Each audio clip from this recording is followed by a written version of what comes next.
Zombie sex, zombie sex, zombie sex. I feel like that's what a lot of people on the internet were saying after this freaking episode, because freaking Liv and Major, right before he loses his memories and just hits you right in the feels, because now he's not going to remember anything. Good one, iZombie. Give everybody what they've been waiting for, because that whole relationship has not been able to do anything, because one was a human and one was a zombie, and we saw everything that happened in season 2 and all that jazz, but then it finally freaking happens, and Major's got to lose all of his damn memories, and oh man, damn you, iZombie, damn you! Seriously though, that ending sucked. Not as in like, oh man, this show's terrible. It just sucked as in hit me in the feels, why don't you? Because that totally blows, man.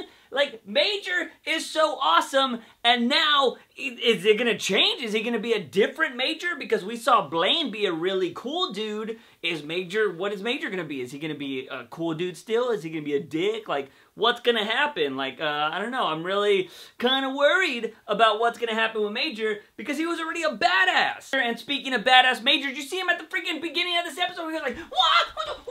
Off the freaking things and just doing shit, and he's like, like killing everybody. I was like, damn, why does Major get in all the action scenes? What's up, man? Can we give Robbie a gun? Robbie, I can't even talk. Maybe that's why, because they don't want him to have a gun. That's why my mouth was just like, no, don't give him a gun. Then again, we know Robbie just likes to hide in cars. So, yeah, maybe we should just leave everything to Major. But dude was badass in the freaking war scene, and now he's not gonna remember any of his greatness because he's gonna be human again. And now that he's gonna be human, there goes freaking him and Liv ever getting back together anytime soon, because apparently, you know, human on zombie sex is frowned upon. So now it's gonna be interesting to see where our characters go from here. And now is Major like in can he become a zombie again? Like, is that a thing? Like, if he gets scratched again, would he become a zombie again? Or is he just gonna die? Because he's gotten like so many different like cures and stuff in him. Will he just like purely die if they scratch him again in case he gets hurt? Because now he's part of the military thing. Does he just quit that? Because he still can't get a job. He's still going to be known as the Chaos Killer. Like, people are still aren't going to hire him.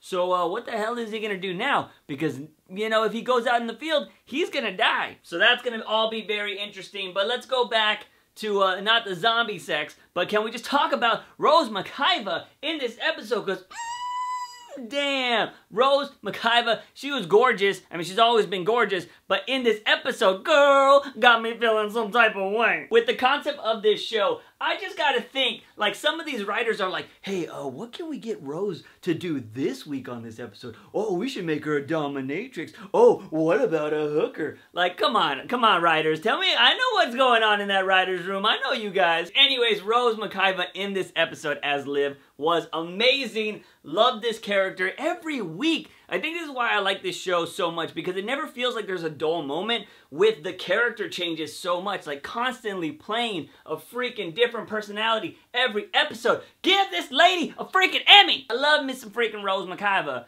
But yeah, I mean, she's just always good every week. But this episode was just so funny with everything that was going on in it. I love that they brought back the news anchor dude, because man, homeboy is always getting into trouble, but I just love his like comedic relief when he's in his episodes.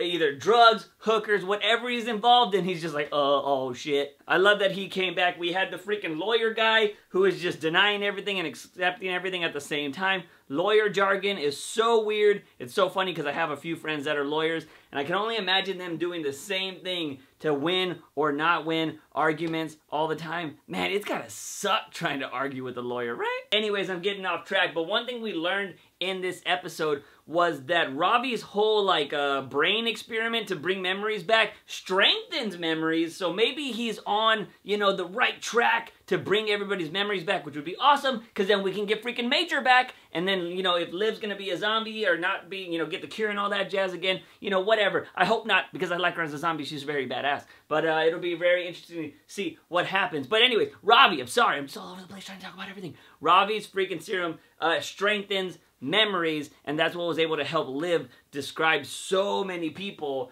to the sketch artist, which was, I think, my favorite scenes in this episode. When Liv told the sketch artist that he was a good little sketch bitch, I lost it. I just started laughing so hard with that, because the character kind of fit that way, and then she was just bossing him around, and he was totally into it, And then when he's talking to Clive, when she like runs out to go get somebody or go talk to somebody, he's like, she's single, right? Like that. Those were my favorite parts of this episode because it just fits so well with Liv's personality and that character. I fucking love that scene. With that goes in hand with the mystery of this episode. They were trying to find out the murder of this dominatrix lady, and Liv had to sketch out all of those people that she saw, and at the end it was somebody that was blackmailing the anchor guy, because of course he would be getting blackmailed. Clive and Liv and Ravi set up a whole little sting operation, and of course Ravi is not comfortable in this situation. That was a whole hilarious scene going on there.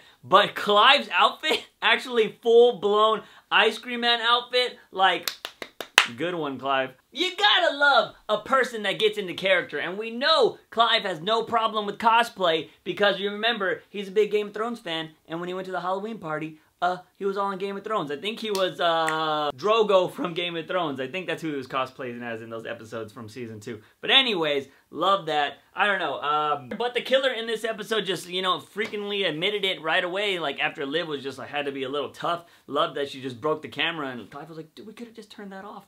But hey, man, you gotta go full blown if you're trying to be tough cop. But we got the mystery guy, gave himself up, and bada bing, bada boom, that was it. Besides Liv being the whole dominatrix this whole episode, we got to see shades of old school Liv before she became a zombie when she was a doctor. Because we totally got to see that when Ravi was going to go ahead and give Major the drug, but she was like, we can't do that, he'll die with these wounds. So, you know, she went and freaking stabbed a thing in his back and freaking, you know, sucked all that stuff out, the fluid or whatever, that helped him live. Well, so good on you, Liv, for helping somebody live. It's in her name, so she's got to do it. We got to see a little bit more of Moby, aka Donnie. I don't know why. He looks like Moby to me, if you guys know who that artist is. But we got to see more of Donnie and the club and him having to do it. And I'm telling you guys, I'm telling you, there's something with Donnie, and I don't think he's going to be up, you know, I don't think he's going to be a partner with freaking Blaine's dad for too long, because I don't think he likes to get bossed around the way Blaine's dad bosses people around. But with Donnie, we got to see more of his clientele. He went down to that one drug dealer guy that we've seen before that was selling Lucky You. And remember, Donnie still has a bunch of Lucky You, if I'm not mistaken, that was in the casket. So he gives that guy a hit, and they're all like,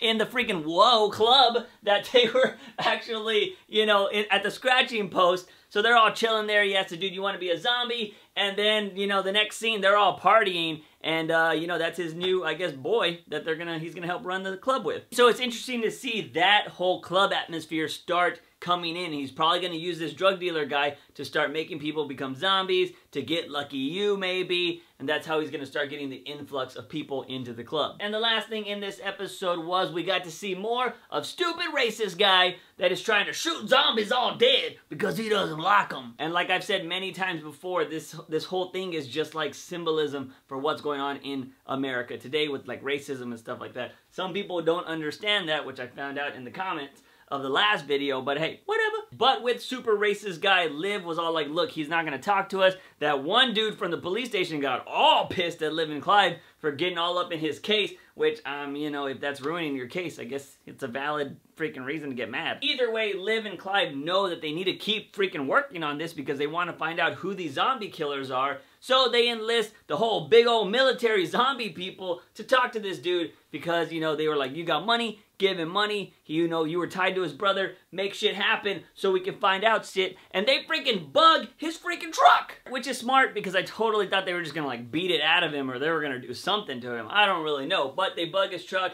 And it looks like we're going to be able to find out a lot of information from this guy because he seems to be into some like underground shit, which doesn't surprise me because that kind of shit happens. There are just people planning stuff because they don't like things or how America's going or how anything is.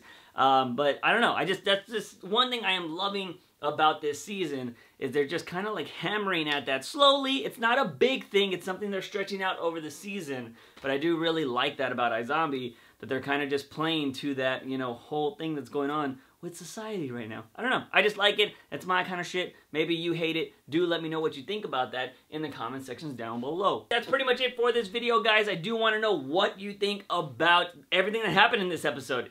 How do you feel about, you know, Liv and Major having their one last night? How do you feel about Major losing his memories? And how do you feel about everything else going on in this episode? I do really want to know your opinions about iZombie. But if you guys like this video, do give it a thumbs up and share it with all of your iZombie buddies. Don't forget to hit that subscribe button for all things nerdy and geeky on this channel. As always, I'm your host, JUICEbox. Remember, when you wake up in the morning, ask yourself something.